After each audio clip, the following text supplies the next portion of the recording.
नमस्कार दोस्तों, स्वागत है स्टडी टाइम फॉर यू में। तो इस वीडियो में हम देखेंगे कि स्विच स्टेटमेंट होता क्या है। ठीक है, तो हम एक नया प्रोग्राम बनाते हैं, प्रोग्राम के थ्रू समझते हैं। ठीक है, कंट्रोल एन, है ना। तो अब हम समझ रहे हैं कि स्विच स्टेटमेंट होता क्या है। अब ये बात के हमेशा ध्यान रखना कि जब भी आप स्विच स्टेटमेंट पढ़ रहे हो तो कुछ इस तरह से इसका सिंटेक्स होता है। मैं पहले सिंटेक्स बता देता हूँ। स्विच के अंदर आपको कुछ वैल्यू बतानी पड़ती है, इनपुट देना पड़ता है। ठीक है, फिर आपके केसेस रहते हैं, केसेस कुछ भी हो सकते हैं, 1 2 3। उसके अंदर कुछ कोड होंगे, कोड लिखे हुए होंगे। कोड के साथ आपको ब्रेक यूज करना है। फिर केस 2, इसी तरीके से आप केस एन तक जाते हैं। ठीक है, तो मैं इसको कंटिन्यू कर देता हूँ। ठीक है, केस एन तक आपको जाना पड़ता है। एन मतलब नंबर ऑफ टाइम्स जो भी आप डिमांड करते हैं उसका एक कोड रहेगा, और फिर उसका एक ब्रेक उसका भी लिखना पड़ेगा। मैं सबके बारे में समझाऊंगा धीरे धीरे। फिर डिफॉल्ट आपको लिख के उसका कोड लिखना पड़ेगा। ठीक है, और फिर यहाँ पे ये क्लोज हो जाएगा। अब ये इस पूरे का मतलब समझ लेना, मैं यहाँ पे समझा देता हूँ ये काम कैसे करता है।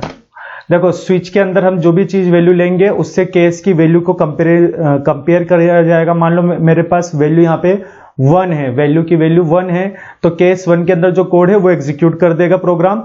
और ब्रेक लिखने का कारण ये होता है कि स्विच के बाहर भेज देना पूरे एग्जीक्यूशन को। तो जैसे ये कोड खत्म होता है वैसे ये ब्रेक इसलिए लिखा गया है कि बस ये केस 1 ही एग्जीक्यूट करे, केस 2 के पास ना जाए। अगर ये मैं ब्रेक नहीं लिखता हूं तो ये नीचे के भी केस एग्जीक्यूट करा देगा।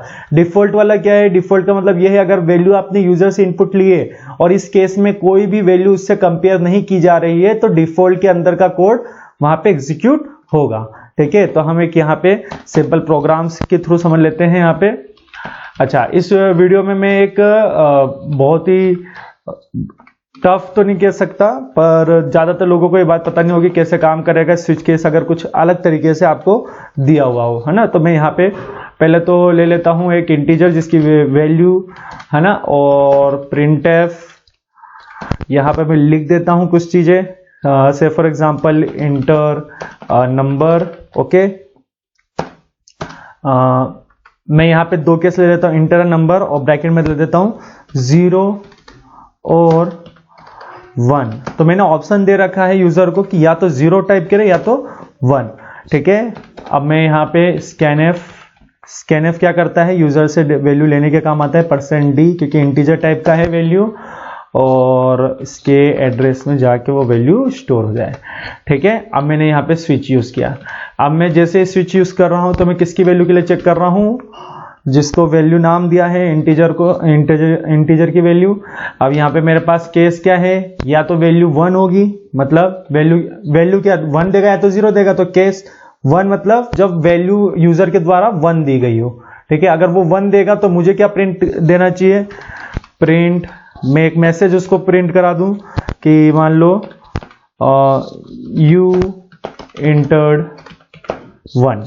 ठीक है, यहां पे इसको क्लोज, और यहां पे मैं ब्रेक ले लेता हूं। ठीक है, फिर दूसरा केस क्या हो सकता है, या तो वो 0 टाइप करे। अब 0 टाइप करेगा तो यहां पे भी मैं क्या कर दूं, यहां पे इसको बोल दूं कि यू एंटर्ड 0, है ना। इस ढंग से मैंने बना दिया। अब मान लो कि वो यूजर अपनी हमारी बात नहीं मान रहा है, कुछ और कर रहा है, तो हम उसको डिफॉल्ट में लेंगे, जिसमें जो केस हमने लिखा नहीं हो फिर भी वैसी वैल्यू इनपुट की गई हो तो हम डिफॉल्ट में लिखते हैं। तो मैं लिख दूंगा इनकरेक्ट, ठीक है, इनपुट। इस तरह से मैं बता दे रहा हूं। ठीक है, समझ में आ रहा होगा सभी लोगों को। ठीक है, डिफॉल्ट में ब्रेक देने की जरूरत नहीं है, बाकी सब में ब्रेक देने की जरूरत है। ठीक है, तो इस तरह से अब यहां पे लास्ट में हम रिटर्न 0। ठीक है, ये बात का ध्यान रखना कि ये सी के अंदर हम स्विच केस पढ़ रहे हैं। ठीक है, C++ का भी आप आसानी से बना सकते हैं। ठीक है, अब इसको कंट्रोल एस कर देते हैं हम। ठीक है, तो यहां पर मैं एक सिंपल स्विच का मैंने प्रोग्राम बनाया है, इसको देखते हैं एग्जीक्यूट करके। कंपाइल और रन करता हूं तो यहां पे मैंने दिया 0, तो बोल रहा है यू इंटर 0।